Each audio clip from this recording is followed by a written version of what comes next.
আসসালামু আলাইকুম এভরিওয়ান। নতুন আরেকটি এপিসোড দেখার জন্য সবাইকে ওয়েলকাম জানাচ্ছি আমার চ্যানেলে। আজকে তৈরি করে দেখাবো চিংড়ি মাছ দিয়ে ভীষণ মজার একটা প্রিপারেশন। আর রোজার এই সময়ে রাতের বেলা ঘুম থেকে উঠে সেহেরিতে আসলে খাওয়ার রুচি থাকে না অনেকেরই।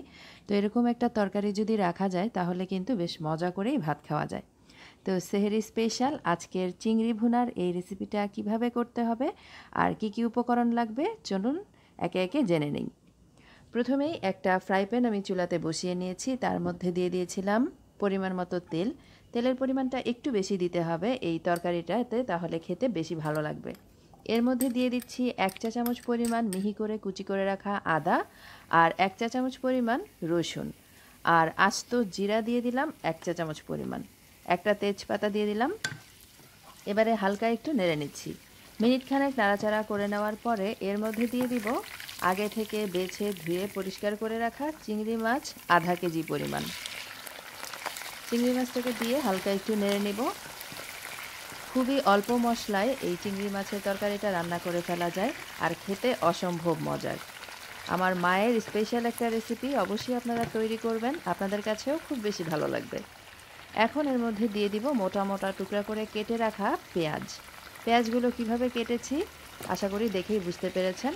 আর এই তরকারিটাতে পেঁয়াজের পরিমাণ একটু বেশি লাগবে। আমি বড় সাইজের 4টা পেঁয়াজকে এরকম মোটা মোটা টুকরা করে কেটে নিয়েছিলাম, সেগুলোকে দিয়ে দিলাম আধা চা চামচের মতো হলুদের গুঁড়া আর স্বাদ অনুযায়ী লবণ। মশলার মধ্যে কিন্তু আর কিছুই এখানে ব্যবহার করব না, শুধু হলুদের গুঁড়াটাই ব্যবহার করব, এতে করে কালারটা একটু সুন্দর আসবে। আর লাল মরিচের গুঁড়োও আমি এখানে দেইনি, কারণ এই তরকারিটার মধ্যে কাঁচা মরিচের ঝালটাই বেশি ভালো লাগে। তো নেড়ে চেড়ে মিশিয়ে নেওয়ার পরে এতে দিয়ে দিচ্ছি বেশ কিছু মরিচ।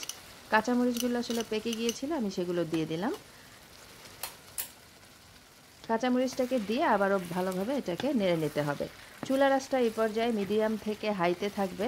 কিছুক্ষণ পরেই দেখা যাবে যে পেঁয়াজগুলো একটু নরম হয়ে এসেছে আর পেঁয়াজ আর মাছের থেকেও বেশ কিছুটা পানি ছেড়ে দিয়েছে। তো আমাদেরকে যেটা করতে হবে, কিছুক্ষণ পরপর নেড়ে চেড়ে চুলার আঁচটাকে হাই হিটে রেখে এই এক্সট্রা পানিটাকে শুকিয়ে নিতে হবে। এই পেঁয়াজগুলো সুন্দরভাবে সিদ্ধ হবে, কিন্তু গলে ভর্তা হয়ে যাবে না। এই তরকারিটার বিশেষত্বই হচ্ছে এটা। কিছুক্ষণ খুব ভালোভাবে নাড়াচাড়া করে পানিটাকে শুকিয়ে ফেলতে হবে।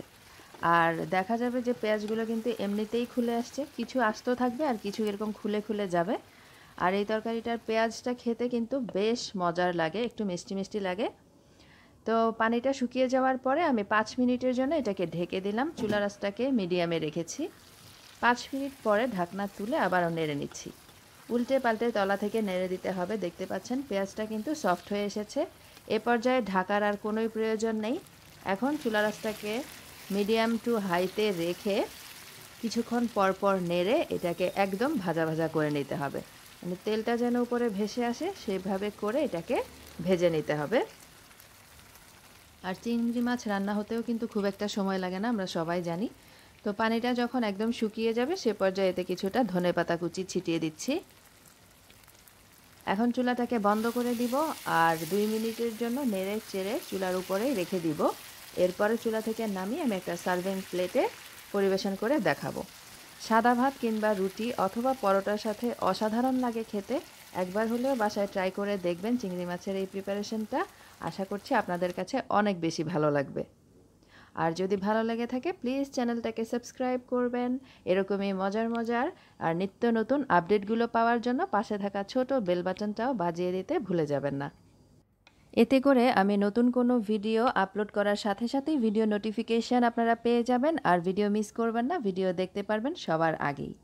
আর আসছে ঈদ উপলক্ষে আপনারা যদি আমার কাছে কোনো স্পেশাল রেসিপি দেখতে চান সেক্ষেত্রে আমাকে কমেন্ট সেকশনে কমেন্ট করে জানাতে পারেন।